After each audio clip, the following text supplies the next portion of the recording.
Hello friends, welcome to Rekha's kitchen. இன்னைக்கு நம்ம ரொம்ப டேஸ்டாக இறால் குழம்பு எப்படி செய்யறதுன்னு பார்க்கலாமா? வாங்க வீடியோக்குள்ளே போகலாம். அதுக்கு ஃபஸ்ட்டு வானல் அடுப்பில் வச்சுட்டேன். தேவையான அளவு எண்ணெய் ஊற்றிக்கலாம்.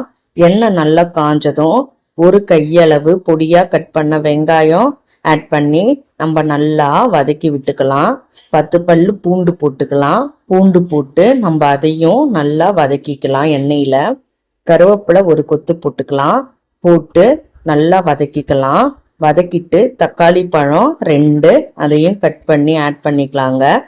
குழம்புக்கு தேவையான அளவு உப்பு போட்டுக்கலாம். உப்பு போட்டு நம்ம நல்லா தக்காளி மசிகிற அளவுக்கு இந்த அளவுக்கு நம்ம வதக்கி எடுத்துக்கணும். இறால் 1/4 கிலோ வாங்கி க்ளீன் பண்ணி ஆட் பண்ணியிருக்கேங்க.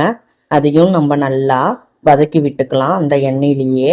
இந்த அளவுக்கு வதங்கினதுக்கு அப்புறம் இங்க பாருங்க, நல்லா வதக்கணும். அந்த எண்ணெயிலேயே வதங்கினதுக்கு அப்புறம் நம்ம ஒரு மிக்சிங் பவுல்ல தேங்காய் 2 கையளவு போட்டிருக்கேன். போட்டு அது கூட பெருஞ்சீரகம் 1/4 டீஸ்பூன் போட்டு நம்ம நைஸா அரைச்சிட்டு வந்துடலாம்.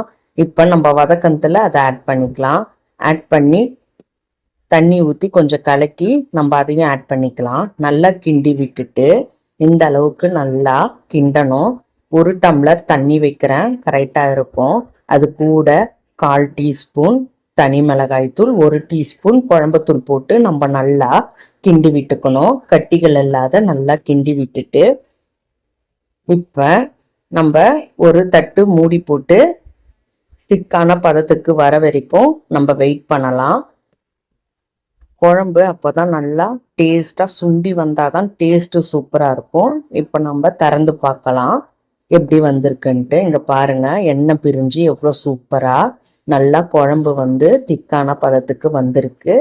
இப்போ நம்ம நல்லா கிண்டி விட்டுக்கலாம்.